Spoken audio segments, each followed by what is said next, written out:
할렐루야! 예, 오늘도 주님 전에 나오신 여러분들 주님의 이름으로 환영하고 축복합니다. 예수님은 이 땅에 성육신하셔서 아픈 사람들, 또 사회적으로 소외된 사람들, 사회적 약자들과 늘 함께 하셨습니다. 언제나 예수님은 그들과 함께 하실 때 그들이 때로는 자발적으로 예수님을 찾아오기도 했지만 예수님께서 먼저 손 내밀어 주시고 연약한 그들을 만나 주셨습니다.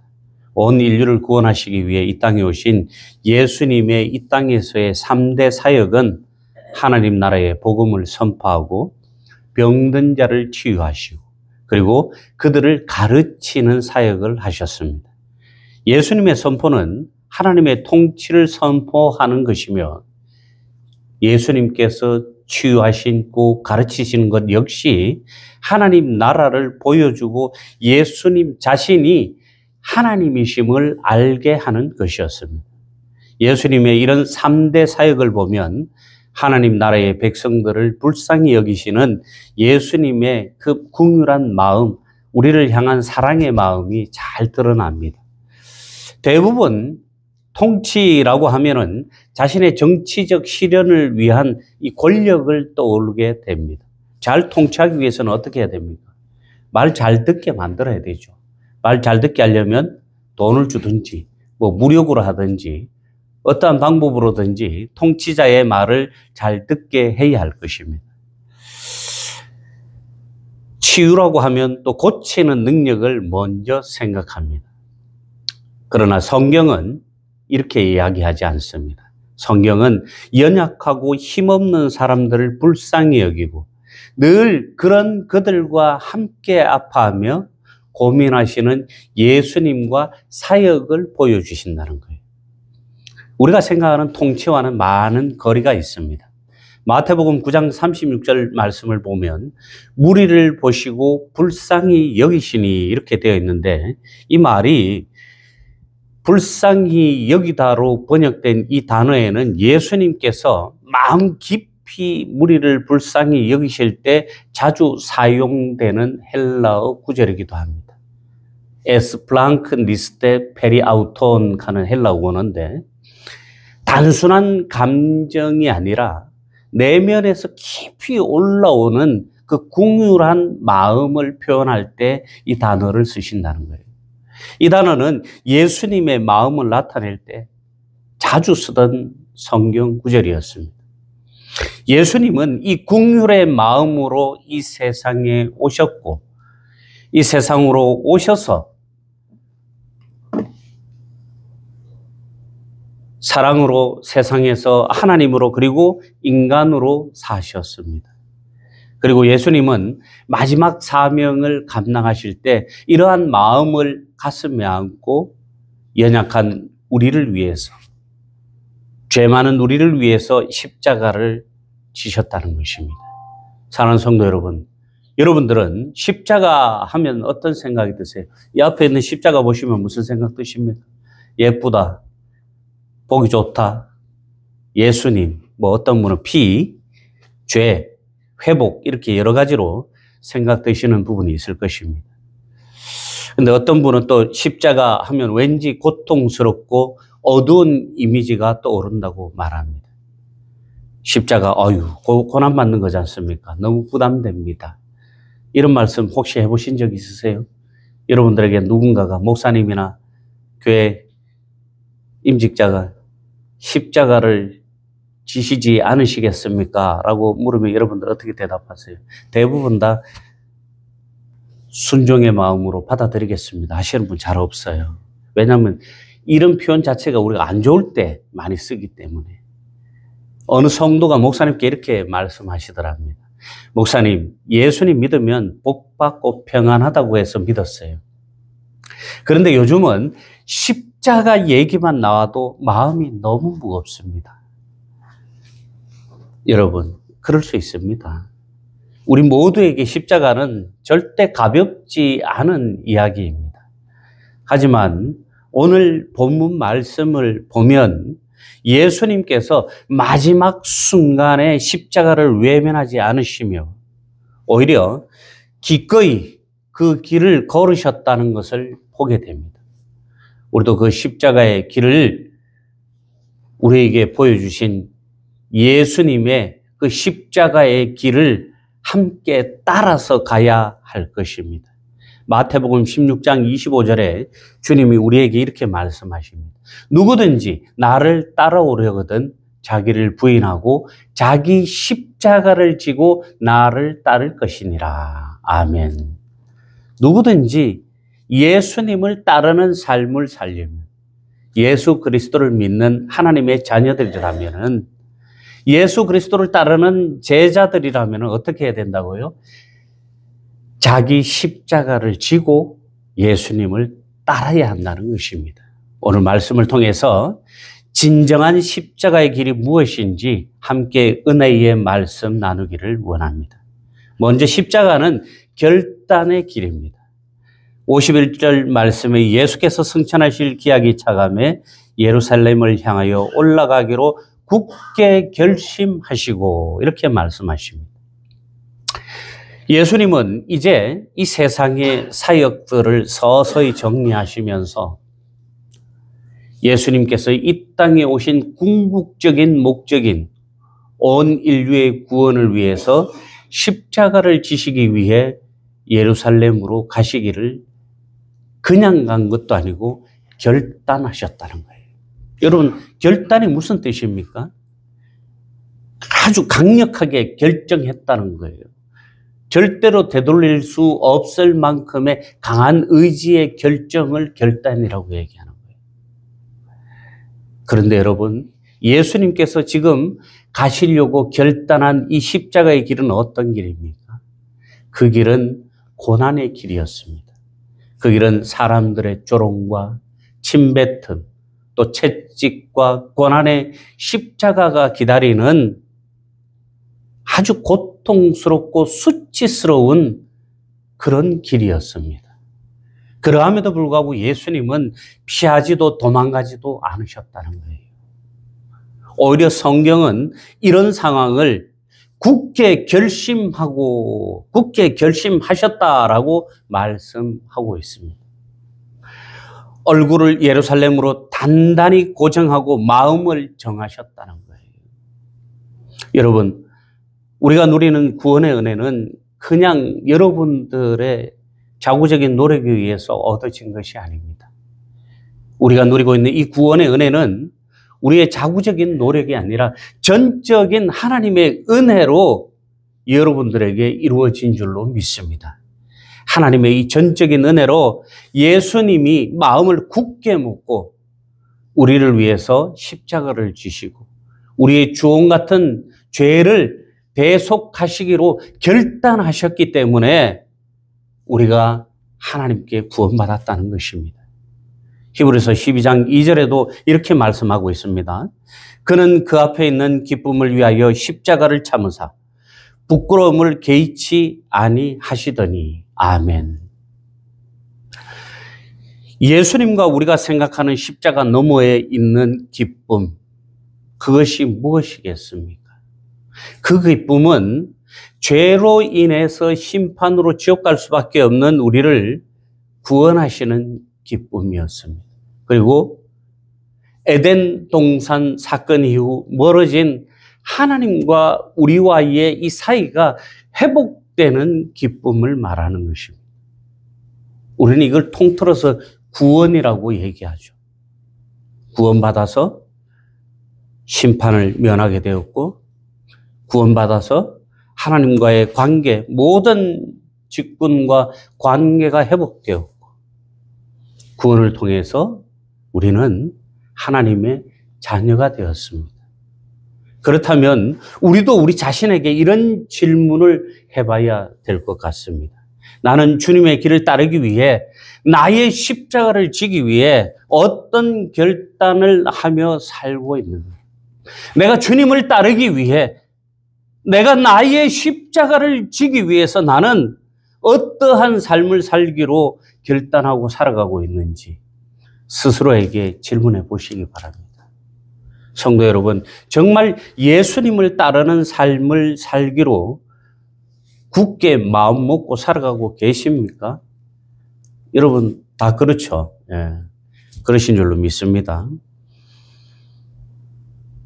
세상이란 결심이 강한데 신앙생활에는 흐지부지하고 있진 않은지 돌아보시고 점검하시고 오늘 이 시간을 통해서 예수님을 따르는 삶을 살기로 결단하는 저와 여러분들 모두 되시기를 주님의 이름으로 축원합니다. 두 번째로 십자가는 용서와 인내의 길이었습니다. 예수님께서 제자들을 먼저 앞서 보내서 사마리아로 들어가게 하셨습니다. 그런데 문제가 생겼어요. 사마리아 사람들은 이 예수님의 일행들을 환영하지 않았습니다. 여러분, 통상 예수님과 예수님의 일행들이 마을에 들어오면 어떻습니까? 사람들이 환영을 하고 극진하게 대접을 하고 또 타지에서 사람들이 소문을 듣고 예수님과 일행들을 만나기 위해서 군중들이 막 몰려드는 이런 상황이었는데 오늘 상황은 전혀 그들이 예상하지 못했던 상황이에요. 그러자 그 상황을 보고 제자 이 야고보와 요한이 실망하고 흥분해서 예수님께 이렇게 말합니다. 주여, 우리가 불을 명하여 하늘로부터 내려 저들을 멸하라 하기를 원하시나이까? 굉장히 화가 났는가 봐요. 불을 내려서 저들을 다 죽여볼까요? 이러는 겁니다. 요즘 유행하는 말로 와, 이 양반들 보소. 주님, 야들이 지금 우리를 무시하는데 확 폭삭 속았수다 보니까 확 보내볼까? 이런 식으로 예수님께 말씀드렸다는 거예요. 그것도 지금 사마리아 사람들은 예로부터 어떤 사람들입니까? 유대인들 중에서 가장 멸시받고 천대받고 외면당하던 사람들이었어요. 유대인들이, 이스라엘 사람들이, 이 사람들은 유대인 취급도 안 해주던 그런 사람들이었어요. 그런 그들이 예수님께서, 예수님의 일행들이 그들을 먼저 찾아왔음에도 불구하고 그들을 외면했다는 거예요. 제자들은 그런 그들의 모습을 보고 예수님을 무시했으니 혼나야 한다고 생각했을지 모르겠습니다. 어떻게 보면 그렇게 생각하는 것이 당연할 수도 있었을 것입니다. 그런데 이런 상황에 예수님의 반응은 어떻게 하세요? 55절, 56절 말씀을 보면 예수께서 돌아보시며 꾸짖으시고 다른 마을로 가시니라 이렇게 되어 있습니다. 그런데 이 말씀이 고대 사본에는 55절 예수께서 돌아보시며 꾸짖으시고 이 말씀 다음에 이르시되 너희는 무슨 정신으로 말하는지 모르겠구나. 인자는 사람의 생명을 멸망시키러 온 것이 아니요 구원하러 왔노라 하시고 56절에 다른 마을로 가시니라 이렇게 되어 있다고 그래요. 여러분, 지금 예수님은 일행을 반기지 않는 사마리아 사람들을 꾸짖는 것이 아니라 그들을 멸하겠다고 하는 야고보와 요한에게 오히려 화를 내시면서 꾸짖고 계신다는 거예요. 예수님은 이 땅에 심판이 아니라 용서를 선택하셨고 그것이 십자가 정신인 것입니다. 사랑과 용서, 원수도 사랑하라고 또 원수도 사랑하고 용서하라고는 예수님의 성품이자 예수님께서 우리에게 새롭게 주신 계명입니다. 여러분, 사람들이 나를 거절하고 비록 나에게 상처 줄지라도 나는 그들을 심판이 아니라 은혜의 마음으로 대하는 것. 그것이 십자가의 길이고 그것이 십자가를 따르는 삶인 줄로 믿습니다. 야고보와 요한은 실제로 정의를 앞세웠지만 예수님은 자비와 인내와 사랑을 그들에게 보여주신 것입니다. 오늘 우리에게도 가정에서든지 교회에서든지 누군가에게 때로는 마음 상할 수 있습니다. 어쩌면 그 사람이 나에게 상처 주었을 때 그 사람은 알지 못할 수도 있어요. 그럴 때 불같이 화내고 싶은 마음이 들 때가 있습니다. 저도 아직 신앙이 성숙하지 못해서 운전하다 보면 가끔 불 같은 것이 올라올 때가 있어요. 여러분, 그럴 때 이 주님의 마음을, 예수님의 긍휼을, 예수님의 용서를 기억하시기 바랍니다. 주님이 우리에게 이렇게 말씀하시지 않겠습니까? 도훈아, 나는 너를 오래 참았다. 너도 그렇게 참아라. 야, 나도 너를 이제껏 봐주고 있는데 너도 참아야 하지 않겠니? 예수님께서 아마 절 보고 그렇게 말씀하실 것 같아요. 로마서 2장 4절은 이렇게 말씀합니다. 하나님의 인자하심이 너를 인도하여 회개하게 하심을 알지 못하여 그의 인자하심과 용납하심과 길이 참으심이 풍성함을 멸시하느냐. 아멘. 한 성도가 자신을 모욕한 이웃에게 끝까지 화내지 않고 친절을 베풀었다고 합니다.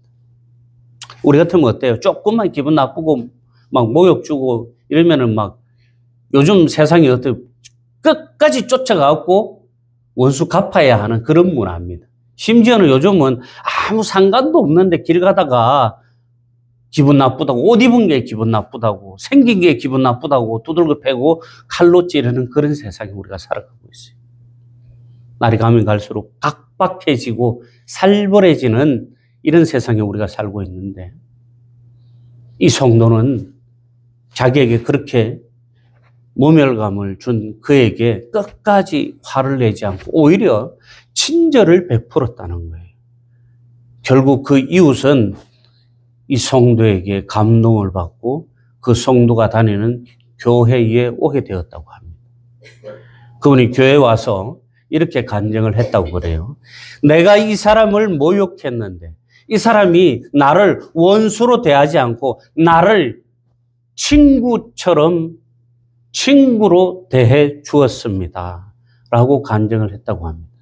사랑하는 성도 여러분, 이게 바로 십자가의 힘입니다.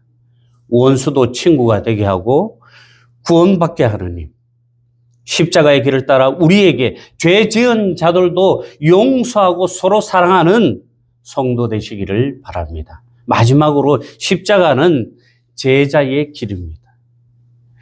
본 후반부엔 어떤 사람 3명이 예수님을 따르겠다고 자원합니다. 하지만 예수님은 그들에게 야, 오케이, 그냥 따라와 라고 말씀하지 않으십니다. 오히려 그들의 마음 깊은 곳을 주님은 들여다보시고 이렇게 말씀하죠.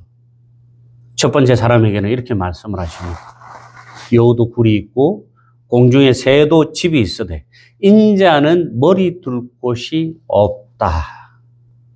예수님을 따르는 것은 안정되지도 않고 편하지도 않고 머리 둘 잠잘 곳도 정해져 있지 않은 아주 고달픈 삶이야.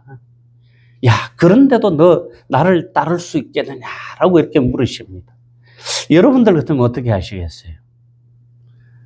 뭐 편안한 거는 고사하고 잠잘 곳도 없다는 거예요. 또 한 사람에게는 죽은 자들이 그들의 죽은 자를 장사하게 하고 너는 하나님의 나라를 전파하라고 말씀합니다. 예수님이 그래 같이 가려느냐라고 물으니까 이 친구가 자신의 아버지 장례식을 치르고 좀 따라가겠다 그렇게 얘기를 합니다. 굉장히 중요한 일입니다. 사실 인간사적으로 봤을 때는. 그런데 예수님께서는 생뚱맞게 죽은 자들이 그들의 죽은 자를 장사하게 하고 너는 하나님의 나라를 전파하라 이렇게 말씀하십니다.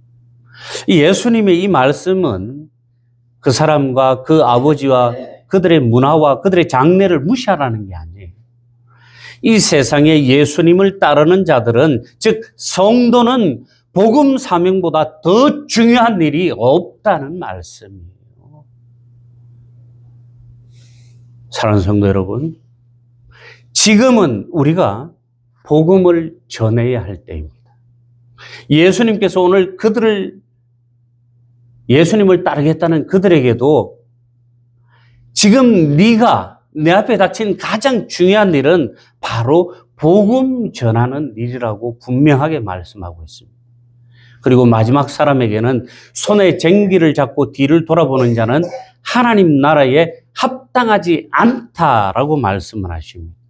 여러분, 바가는 소 쟁기 다 아시잖아요. 네? 뭐 평생을 그 쟁기와 함께 살아오셨던 여러분들이니까 너무나 잘 알겠죠. 이 쟁기질 할 때 손 놓고 딴 데 쳐다보면 어떻게 됩니까? 예? 밭고랑이 삐뚤 해주고 고랑이 제대로 안 나옵니다. 자꾸 옛날 생각하고 뒤돌아보며 또 옆에 보면은 제대로 된 사역을 감당할 수 없다는 것입니다. 여러분, 우리의 신앙도 마찬가지예요.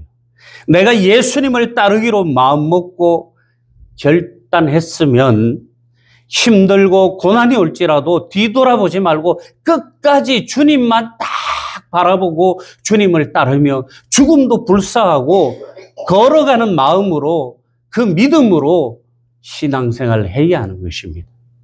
갈라디아서 6장 14절 말씀에 내게는 우리 주 예수 그리스도의 십자가 외에 결코 자랑할 것이 없으니 그리스도로 말미암아 세상이 나를 대하여 십자가에 못 박히고 내가 또한 세상에 대하여 그러하니라. 아멘. 예수님 자랑하고 십자가 자랑하고 계심이 어떻게 하더라도 나는 십자가의 길을 가야 하는 것입니다. 바울의 이 고백이 저와 여러분들의 고백이 되시기를 축원합니다. 마지막으로 마무리하겠습니다. 사랑하는 성도 여러분, 예수님은 십자가의 길을 부끄러워하거나 피하지 않고 살겠다고 결단하시기 바랍니다. 그리고 나를 거절하는 세상을 용서와 인내와 사랑으로 주변 사람들을 품으시기 바랍니다. 나에게 비록 안 좋은 시선을 보내고 비록 나에게 모욕을 주고 나를 기분 나쁘게 할지라도 그 사람들을 품으시기 바랍니다. 여러분, 제가 자주 하는 말씀이 뭡니까? 요즘 세상이 각박한 이유, 삼용이가 없어서 그렇다. 삼용이가. 포용하지 못하고 수용하지 못하고 관용이 없으니까 사람들이 시기하고 질투하고 싸울 수밖에 없다는 거예요. 여러분, 품으시기 바랍니다. 받아들이시기 바랍니다. 용서하시기 바랍니다. 주님은 이 시간 저와 여러분들을 참된 제자의 길로 부르시고 계시는 것입니다. 십자가는 고통의 길이기도 하지만 주님께서 우리에게 주시는 진정한 생명과 소망의 길입니다. 하나님의 자녀인 우리도 그 길을 따라가야만 하는 것입니다. 편안함을 내려놓고 은혜의 길을 택하고 헌신의 삶으로 결단하시기 바랍니다. 주님, 오늘도 제가 십자가의 길을 따르겠습니다. 절대 뒤돌아보지 않고 묵묵히 순종하겠습니다. 라며 예수님처럼 굳게 결심하시고 십자가 지고 끝까지 주님을 따르는 저와 여러분들 모두 되시기를 주님의 이름으로 축원합니다.